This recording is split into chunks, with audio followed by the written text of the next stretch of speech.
I was making dinner when my phone buzzed. Another mom, I thought you should know. Some kids have been picking on your son at recess. Paul, my sweet, quiet 9-year-old. I called him downstairs. How long has this been going on? Long pause. Since September. It was now January. For 4 months, my child had been dealing with bullies, and I had completely missed it. I wasn't a neglectful parent. I talked to Paul every day about school, but I'd been asking the wrong questions. And Paul, like most bullied children, had been hiding the truth. Here are the numbers that kept me up all night. CDC data shows 34% of teenagers aged 12 to 17 report being bullied in the past year, more than 1 in 3 teens. But here's what really breaks my heart. Only 20 to 40% of bullied students tell an adult. Most children suffer in silence for months, and the consequences are severe. Bullied teenagers are nearly twice as likely to experience anxiety and depression. Twice as likely. Certain children are at higher risk. Girls more than boys. Younger teens aged 12 to 14 more than older teens. LGBTQ plus youth at 47%. Children with developmental disabilities at 44%. These are the children who need us watching most carefully. Sign number 1. Mysterious physical complaints that only happen on school days. Before Paul told me he'd been complaining about stomach aches, especially Monday mornings. I tried antacids, adjusted his diet, wondered about food sensitivities. I never connected the dots. The stomach aches only happened on school days and disappeared on weekends. When children anticipate facing their bullies, their nervous system triggers fight-or-flight mode, causing real, measurable physical symptoms. Watch for headaches before school, stomach aches that disappear on weekends, unexplained injuries, or torn and damaged belongings. Sign number 2. The "I don't want to go to school" pattern. Paul started asking to stay home at least twice a week. No! I thought he was avoiding homework. Watch for begging to stay home multiple times per week, crying before school, taking unusually long to get ready, or extreme distress on Sunday evenings. Sign number 3. Sudden social changes.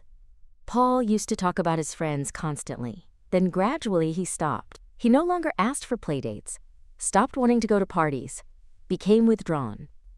Watch for suddenly having no one to sit with at lunch, not being invited to parties, former friends excluding them, or avoiding activities they used to love. Sign number 4. Declining grades and lost interest in school. Paul's grades slipped from A's and B's to B's and C's. Research confirms that peer aggression significantly hampers academic achievement. The mental energy required to stay alert for bullying leaves little capacity for learning. Watch for grades dropping without explanation, not participating in class, forgetting homework, or refusing group projects. Sign number 5. Changes in eating or sleeping. Paul started lying awake for hours, having nightmares about school. He also stopped eating lunch. I later learned bullies would knock his lunch tray out of his hands. Watch for difficulty sleeping on school nights, nightmares about school, dramatic appetite changes, or coming home with full lunch boxes. Sign number 6. Emotional explosions or complete shutdown. Some bullied children become explosive at home, others shut down completely. Paul did both.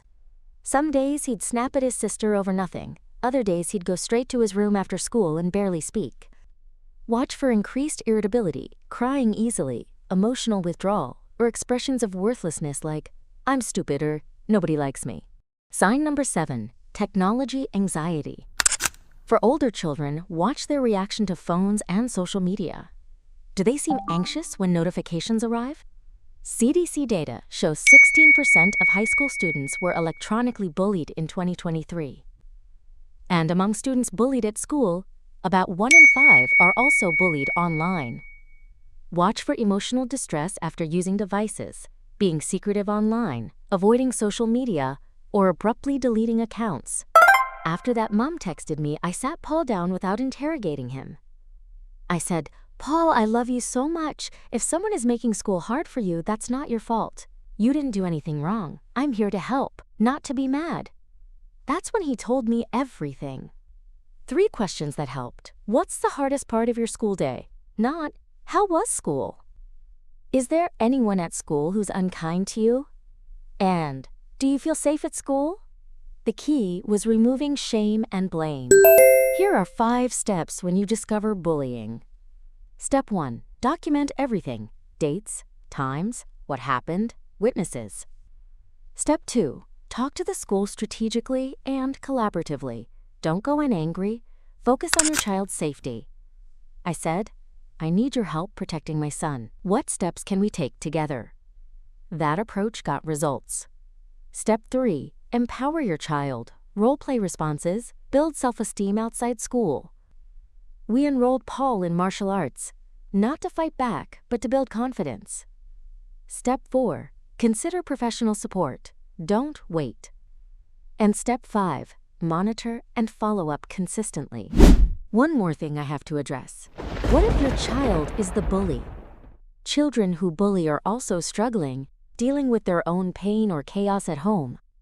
Watch for frequent trouble for aggressive behavior, showing little empathy, having new belongings they can't explain, or becoming defensive when confronted. Take it seriously. Have honest conversations about empathy. Consider therapy. Getting your child help now can change their entire life trajectory. Paul is okay now. It took time, support, and difficult conversations. But he's thriving. He has friends. He likes school again. He feels safe.